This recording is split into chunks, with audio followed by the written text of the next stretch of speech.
안녕하세요. 만나서 반갑습니다. 저는 중개사법 담당 윤영기고요. 오늘은 지난 시험 분석과 함께 수험 대책을 간단하게 소개하고 1주차 강의를 진행합니다. 교재는 유인물로 되어 있습니다.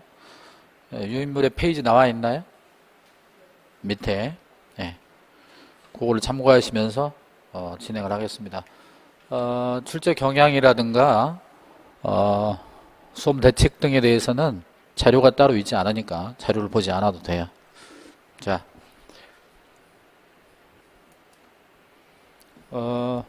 우리 시험 과목은 공부 처음 하시니까 몇 과목이죠? 5과목으로 되어 있죠. 1차가 2과목, 2차가 3과목인데 학원에서 공부할 때는 공시법, 세법을 나눠서 수업을 듣기 때문에 6과목처럼 보이지만 합격자 결정을 할 때는 따로따로 해서 1차가 2과목, 2차가 3과목이에요.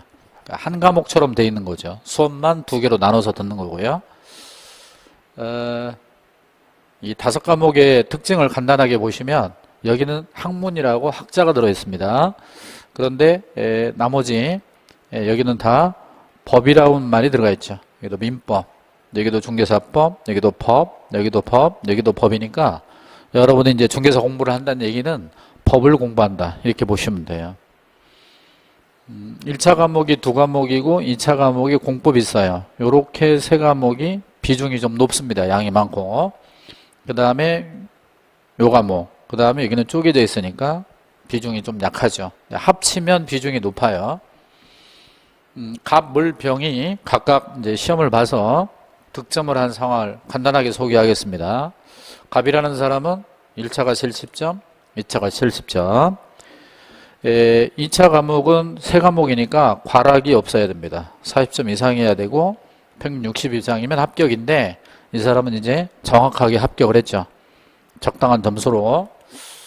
이 모습이 제일 좋은데 을의 경우는 1차가 80점, 2차가 57.5점이니까 부족합니다. 자, 몇 문제 차이로 떨어졌죠? 3문제 차이로 떨어졌습니다. 평균이니까요. 한 문제 한 문제씩 부족해요. 그래서 3문제 차이로 떨어졌습니다. 안타깝죠? 자, 이런 사람은 다음번 시험에 1차를 면제받고 2차만 보면 됩니다. 2차가 떨어지면 1차부터 다시 봐야 돼요. 가급적 2차만 하시면 더 열심히 해야 되겠죠? 병의 경우는 1차가 57.5점이니까 2문제 차이로 떨어졌습니다. 40문제 문제 하나당 2.5점이니까 자, 그런데 2차가 너무 높죠. 제가 이 예를 왜 들었냐, 을의 경우는 1차가 너무 높죠. 2차가 안타깝게 좀 안 됐고요. 병의 경우는 2차 점수는 매우 높죠. 그런데 1차가 안타깝게 안 됐죠. 그래서 이런 사람들은 공부를 할 때 1차 비중, 2차 비중을 조절을 잘못한 거예요. 이렇게 되신 분들은 1차가 안 되면 2차 시험이 무효거든요.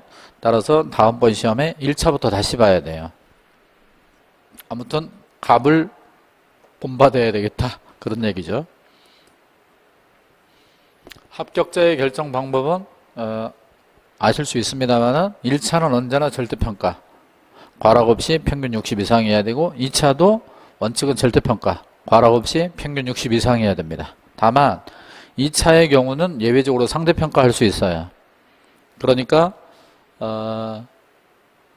선발 예정 인원이라는 게 있어요. 10,000명을 뽑겠다, 20,000명을 뽑겠다라고 미리 정하면 1등부터 10,000등까지, 1등부터 20,000등까지 상대평가하게 됩니다.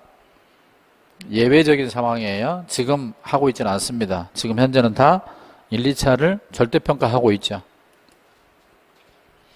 그러면 이제 우리 과목의 정식 이름이 아까 잠깐 돌아가 보시면 여기 보시면 요게 이제 우리 과목이지 않습니까? 공인중개사 법령과 중개실무, 요게 이제 우리가 매주 토요일 날 저랑 같이 공부하는 건데, 자, 요 과목을 좀 더 나눠서 보겠습니다. 중개사법의 연역이죠. 역사. 자, 부동산 중개업이 있어요. 부동산 중개업은 조선시대 때, 일제 때, 해방 이후에도 계속 있어 왔는데 이 분야를 규제하기 위해서 법을 만들었죠. 그 법이 부동산 중개업법이에요. 1984년에 만들어졌죠. 그러면 1984년도에 이 법이 시행이 돼서 중개업을 규제하게 된 겁니다. 그러면 시험을 언제부터 봤냐면 1985년도부터 봤어요. 제1회 시험을 봤습니다. 그러면 이때부터 중개사가 배출이 된 거죠. 자, 그러면 이 이후에는 공인중개사 자격제도가 있고 중개사란 말이 있지만 그 전에는 중개사 자격이란 말이 존재하지 않았습니다. 그러면 중개사무소를 누가 운영했냐? 무자격자가 있죠. 이때는 중개사가 없었으니까요. 무자격자가 사무소를 내서 지금까지 중개업을 하고 있어요. 지금까지 중개업하는 사람들 복덕방 사장님 있어요. 그들을 옛날에 뭐라고 그랬냐면 중개인이라고 했어요. 자, 이런 분들 사무소가 지금 한 3% 정도 됩니다. 3%. 근데 1985년부터 1989년도까지 이때는 자격이 없는 사람 있잖아요. 자격이 없는데도 사무소를 낼 수 있었어요. 이 5년간 88 올림픽 때.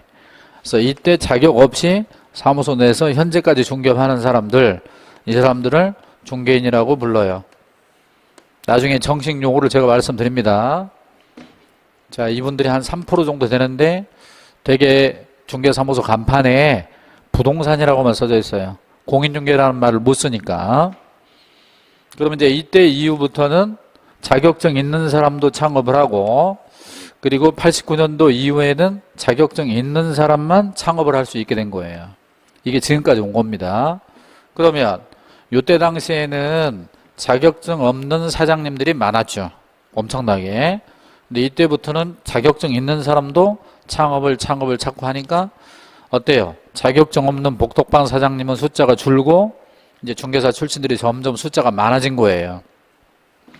야, 우리도 공인중개사인데 법의 이름을 공인중개사법, 말하자면 중개사법으로 바꿔야 되지 않겠어? 이런 이제 주장이 나오게 된 겁니다. 그러면 변호사를 규제하는 법은 변호사법이 있고 법무사를 규제하는 법은 법무사법이 있는데 왜 우리는 중개사법이 없냐? 이렇게 된 거예요. 그래서 2006년도부터 법의 이름을 좀 바꿔가지고 공인중개사의 업무 및 공인중개사법에다가 부동산거래 신고제도를 여기다 붙인 거예요. 그래서 법의 이름이 길죠. 그래서 공인중개사의 업무 및 부동산거래 신고 등에 관한 법률 이렇게 바꿨습니다.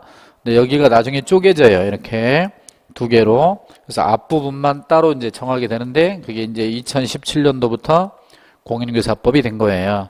그래서 이 부분이 우리 과목의 일부를 담당하고 있습니다. 차지하고 있죠. 여기서 한 60%, 70%가 출제가 됩니다. 이따가 비중을 말씀드릴게요. 이런 역사를 가지고 있다. 이렇게 보시면 됩니다. 물론 그 전에도 있긴 했지만 그런 건 의미가 없으니까 생략을 하겠습니다. 자, 우리 과목의 구성 한번 보죠. 본 과목은 작게 나누면 세 파트로 되어 있어요. 중개사 법령과 부동산거래 신고 등의 법령과 중개실무 세 파트로 보통 나눕니다. 그런데